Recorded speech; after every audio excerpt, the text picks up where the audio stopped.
Welcome to Knossos, traveler, where the Minotaur once prowled.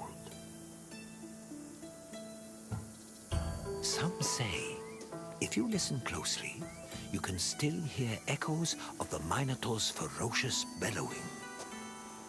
Of course, it may only be a trick of the wind.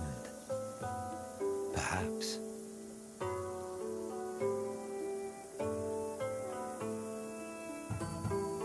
Knossos was the seat of the old Minoan civilization, where King Minos once supposedly ruled. These ruins have been the backdrop for many important events in both history and mythology. Look for me when your visit is over, and we'll discuss what you've seen.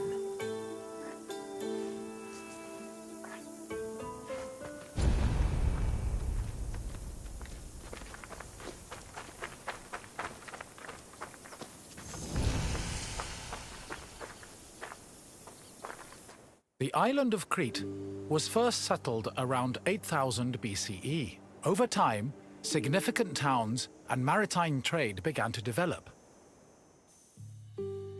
Palaces were built, destroyed, and then rebuilt, culminating in what archaeologists call the Neopalatial period, which began around 1700 BCE. This period lasted for over 300 years, and is considered the golden age of Minoan civilization. The largest palace of this period was located in Knossos and featured maze-like complexes of workshops, temples, courts, throne rooms, and living areas, as well as paved roads and advanced plumbing and draining. Trade and external relations were important to the Minoans, and their networks extended across the eastern Mediterranean. As a result, the people of Crete and the lands they traded with often influenced each other and exchanged ideas, usually through peaceful interactions instead of military conflict.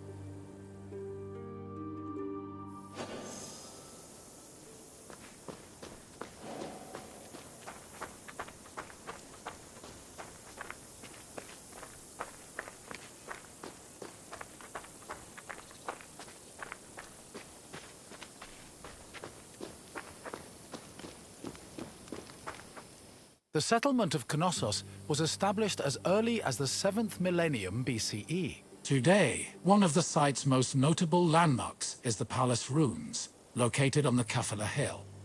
The ruins are split into two phases: the old palace, which has been poorly preserved, and the new palace. The new palace of Knossos had a surface area of approximately 13,000 square meters, making it the largest Minoan palace. Its focal point was a central court, which was probably used for ceremonial activities. The Minoan palace centers collapsed when Crete was overrun and conquered by a Mycenaean invasion from mainland Greece. However, the date of the final destruction of Knossos' palace is still unknown.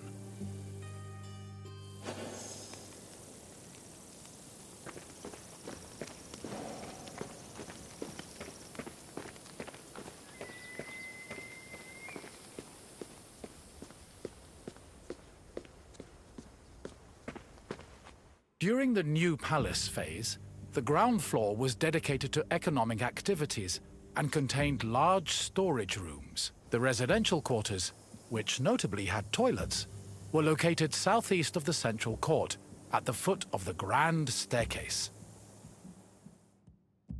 The palace was lavishly decorated with wall paintings depicting things like bull-related sports and richly dressed women. Large stone horns of consecration, which were important Minoan religious symbols, hung prominently in the west court. Other notable parts of the palace include the theatrical area, which is believed to have served as a viewing space, the tripartite shrine, which was dedicated to the worship of an important Minoan deity historians refer to as the Mother Goddess, and the Piano Nobile, a grand space located on the palace's second floor.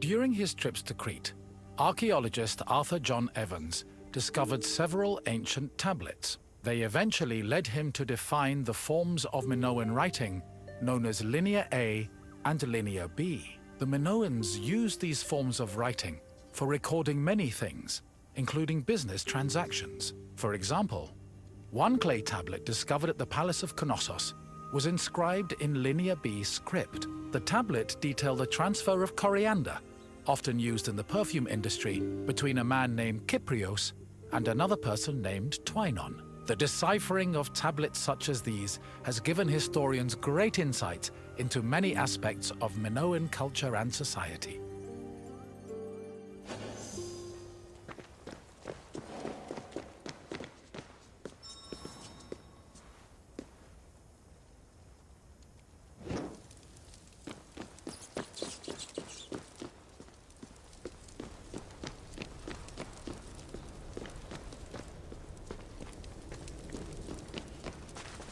According to myth, the half-man, half-bull Minotaur was born after Queen Pasiphae slept with a bull sent by the gods as punishment upon her. This embarrassed King Minos, but he could not bring himself to kill the Minotaur. Instead, he hid the monster in a labyrinth constructed by Daedalus.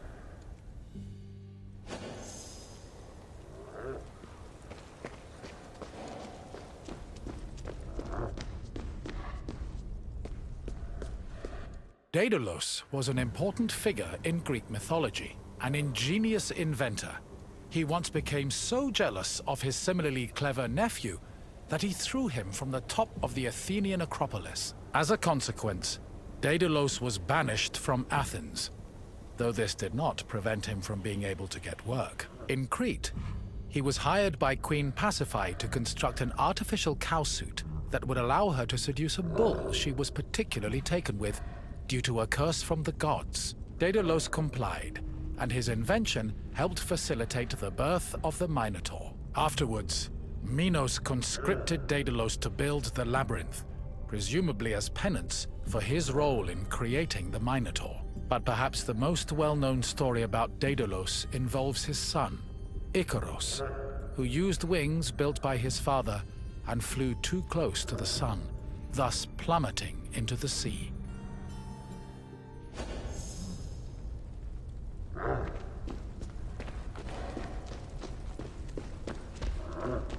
Sometime after the birth of the Minotaur, King Minos' son Androgeos was killed in Athens by the same bull that impregnated his mother. An infuriated Minos demanded that Athens send 7 of their noblest men and 7 of their most virtuous women to Knossos every year.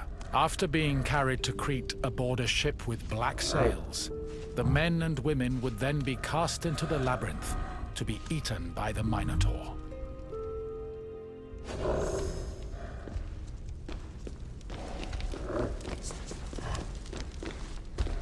One of the Athenian youths chosen to be imprisoned in the labyrinth, Theseus, had enough of the morbid ritual. Before leaving Athens, he proclaimed he would kill the Minotaur, then return to his city on a ship flying white sails.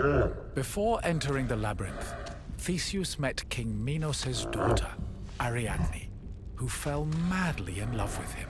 Ariadne provided Theseus with a thread he could unravel to help him find his way back out of the maze. Armed with this thread, Theseus entered the labyrinth, killed the Minotaur, escaped the maze, and set sail for Athens with Ariadne by his side.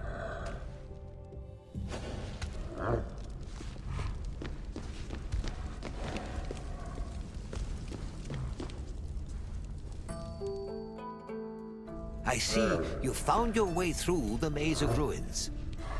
The Minoans played a large part in shaping Greek myths, but also in introducing influences from other places and cultures. Now, what else would you like to do? You want to test yourself? Very well. Let's begin with a simple question. On which island was Knossos located?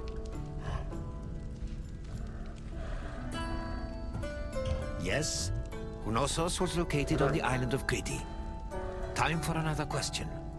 Which hero killed the Minotaur? Correct.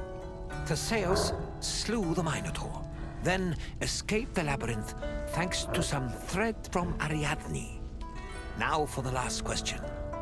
What did Daedalus build for Queen Pasiphae? Yes, Daedalus made Pasiphae a cowsuit, so she could seduce the bull she was cursed to love. Congratulations, traveler. You are a true student of history. Gladly. Follow me.